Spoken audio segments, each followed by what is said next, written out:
Vamos a empezar el día de hoy nuestra presentación y vamos a hablar sobre el absceso hepático.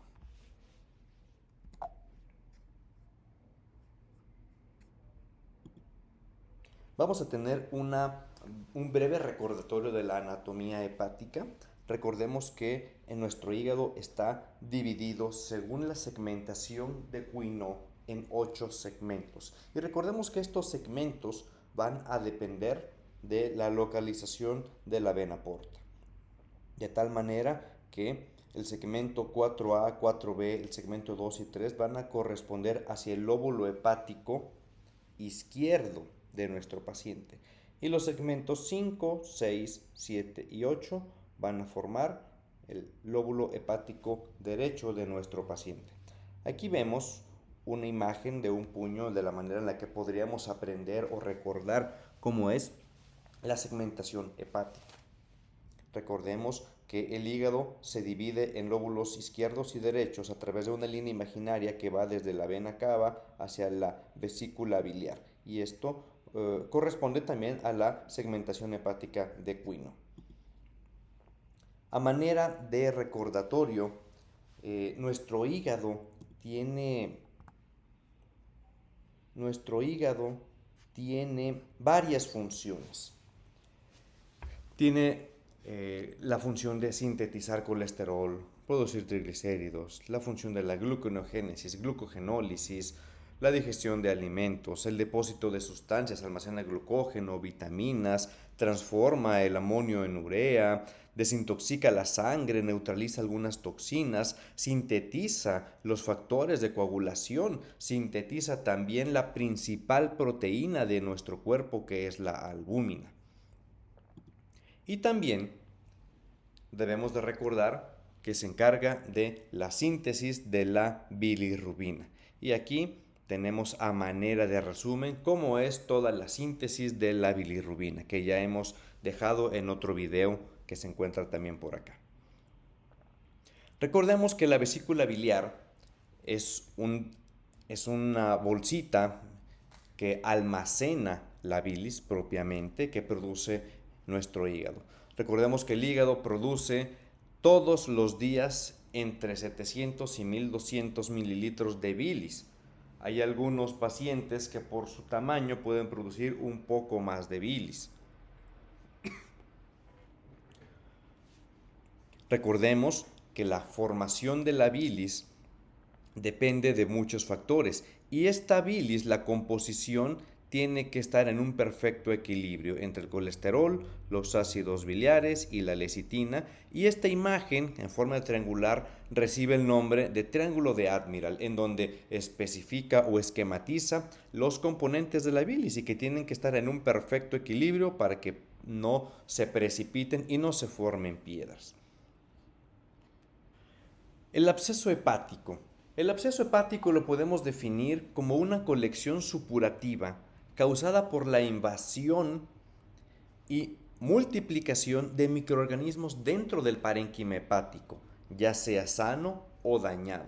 Quiere decir que una persona que tiene algún problema hepático está expuesto a tener un absceso, pero también aquella persona que tiene una función hepática normal está en riesgo en algún momento de su vida de poder presentar un absceso hepático. La epidemiología de esta patología es que es más frecuente en hombres en una relación de 2:1, en una edad de presentación de los 20 a los 40 años. La mayoría de los abscesos hepáticos son únicos, la minoría son múltiples.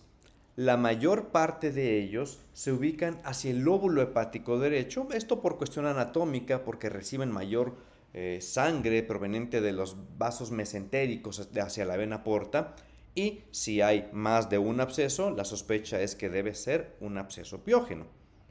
¿Cuáles son nuestros factores de riesgo?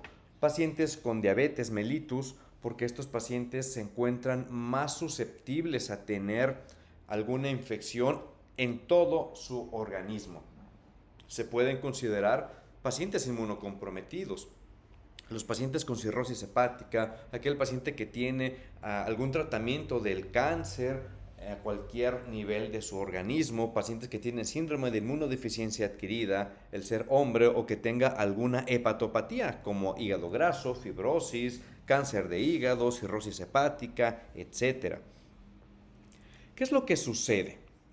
40% de los abscesos hepáticos va a llegar la contaminación por la vía biliar, ya sea en algún paciente que tenga algún problema de litos en el colédoco, como una coledocolitiasis, algún paciente con pancreatitis, algún paciente que pueda tener alguna obstrucción del flujo de la bilis, como un tumor en el conducto biliar, va a ocasionar estancamiento, estasis de la bilis, y esto va a favorecer que se reproduzcan las bacterias, ocasionar colangitis y la posibilidad de formar abscesos adentro del hígado. El 25% vienen de una tromboflebitis, vienen por vía portal, ya sea que tengan alguna enfermedad intestinal o que la vena porta haya desarrollado un trombo que se haya infectado. Por contigüidad, aquel paciente que tiene una vesícula inflamada en donde no se ha operado oportunamente y el proceso avanza y forma un piocolecisto por estar en estrecho contacto con el hígado, puede desarrollar abscesos hepáticos. Por vía hematógena, por ejemplo, a través de la arteria hepática, cuando algún paciente tiene algún problema de bacteremia, puede llegar hacia el hígado. Y el 5% van a permanecer idiopáticos. ¿Cuáles pueden ser las causas? El absceso piógeno puede ser por una enfermedad biliar, por apendicitis, por diverticulitis, el absceso amebiano, por la entomeba estolítica, absceso bacteriano, porque el Klebsiella mole, también puede ocasionar los hongos, abscesos micóticos, parásitos como el equinococos, abscesos neoplásicos, el cáncer puede ocasionar esto, y secundario a procedimientos cuando se ha intervenido en los conductos biliares o directamente sobre el hígado, cuando se toma una biopsia, por ejemplo. El absceso piógeno, de acuerdo a su patógeno, pueden ser bacterianos, micóticos o parasitarios. El bacteriano Klebsiella, neumonía, E. coli, bacteroides son los más frecuentes, los micóticos, las cándidas, aspergillos, criptococos y los parásitos, equinococos granulosos, por ejemplo. El absceso hepático mebiano es muy característico. Es un absceso hepático formado por la entomeba histolítica. Es un absceso que se forma porque llega este parásito a través del torrente sanguíneo proveniente de los intestinos, viaja por diseminación portal, se instala en el hígado, generalmente en el lóbulo hepático derecho, y empieza a producir esto. La característica es que el color del líquido que se drena no es como el del absceso hepático piógeno, que es pus, sino que este es de un color achocolatado. Los abscesos micóticos, bueno, candidiasis es la primera causa, puede haber necrosis central, infiltrados polimonoculares y microabscesos adyacentes. Los equinococos pueden ocasionar también algunos abscesos. No es lo más frecuente, generalmente es en zonas donde hay zoonosis, y característicamente tiene estos abscesos 3 capas: una periquística externa, una capa interna germinal y el ectoquiste, es donde se encuentra el causante del absceso. Un paciente que tiene alguna patología neoplásica también puede presentar un absceso en el hígado. La primera causa es secundario a una infección de un tumor primario del hígado. Aquel paciente que tiene un hepatocarcinoma, tiene la masa tumoral en el hígado, se puede infectar. La otra causa puede ser que una metástasis en el hígado se infecte, ya sea una metástasis de un cáncer de mama, etcétera, que pueda infectarse. Y la tercera posibilidad es que cuando se haya tratado mediante embolización una metástasis, este procedimiento haya ocasionado que se sobreinfecte y ocasione un absceso. Los abscesos secundarios a procedimientos vienen cuando propiamente se invade o cuando se manipula la vía biliar o el parénquima hepático. Puede ser secundario a una endoscopía, a una CEPRE, puede ser secundario a una biopsia hepática, a tratamiento embolizante por una neoplasia o a tratamiento embolizante por un trauma hepático. El diagnóstico del absceso hepático incluye la presentación clínica del paciente, sospecharlo principalmente, los laboratorios y los estudios de gabinete que le podamos solicitar a nuestro paciente. El cuadro clínico es bastante difuso, no es muy específico porque es dolor abdominal en el hipocondrio derecho, pues no todo paciente que se presente con un dolor abdominal debajo de la costilla del lado derecho vamos a pensar de primera instancia que tiene un absceso, sino viene siendo un diagnóstico diferencial, un diagnóstico de descarte. Puede haber fiebre de mayor de 38 grados, puede haber náuseas, vómitos, ictericia, pérdida de peso, síntomas respiratorios. Hay pacientes que cuando el absceso se sitúa en la cara diafragmática del hígado y no se diagnostica en su momento o empieza a crecer, el absceso se puede romper y puede drenar hacia la cavidad torácica y el paciente de repente experimenta un vómito achocolatado y eso se le llama vómica. Y esto es prácticamente patognomónico de que un absceso hepático en la cara diafragmática se ha drenado hacia el tórax y el paciente lo ha expulsado a través de su vía respiratoria. En cuanto a los laboratorios, siempre tenemos que pedir los estudios necesarios para evaluar integralmente a nuestro paciente, una biometría hemática que nos puede reportar leucocitosis, neutrofilia, unas pruebas de función hepática que nos den una idea de cómo se encuentra funcionando el hígado, cómo se encuentra la bilirrubina, las bilirrubinas totales y los reactantes de fase aguda. Generalmente van a estar elevados. En cuanto a los estudios de gabinete, podemos empezar con un ultrasonido. Si no hay disposición, no hay disponibilidad del ultrasonido, se puede solicitar una tomografía, ¿sí? Y con esto se tiene prácticamente el diagnóstico. El ultrasonido tiene una sensibilidad de hasta el 90% cuando las colecciones son mayores de 2 centímetros y la tomografía tiene una sensibilidad de hasta el 95% cuando son menores, incluso de 0.5 centímetros. Aquí tenemos unas imágenes en donde las flechas nos demuestran las colecciones que se han encontrado en el parénquima hepático. Vemos, por ejemplo, este paciente que tiene una colección, parece multilobulada y con el contraste realza en el lóbulo hepático derecho.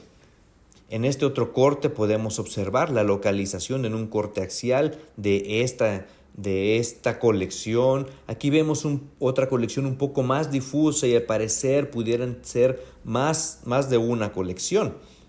Aquí tenemos otro estudio en donde es muy específico, es muy claro lo que se encuentra en el hígado y los hallazgos ultrasonográficos también, como en el caso de este paciente. El tratamiento del absceso hepático va a depender de las características de cada paciente.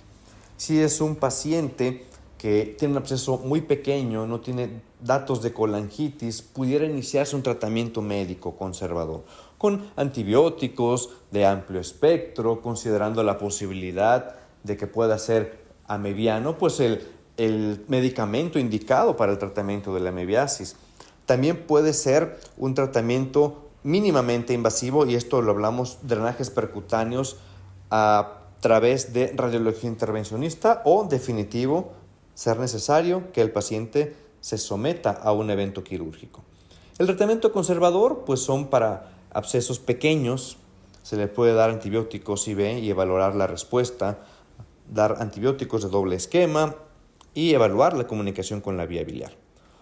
La mínima invasión se puede dejar para aquellos pacientes en donde la colección sea visible por ultrasonido, se pueda manipular por el ultrasonido, se pueda tener una ventana de introducción de una aguja de tal manera que pueda ser seguro para el paciente.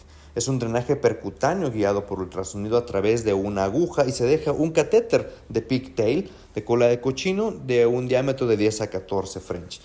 Y si el drenaje es exitoso y conforme pasan los días, el gasto que sale por el drenaje es de 20 mililitros cuando mucho, podemos decir que se ha logrado el objetivo y se puede retirar previa evaluación por imagen de la evolución del paciente.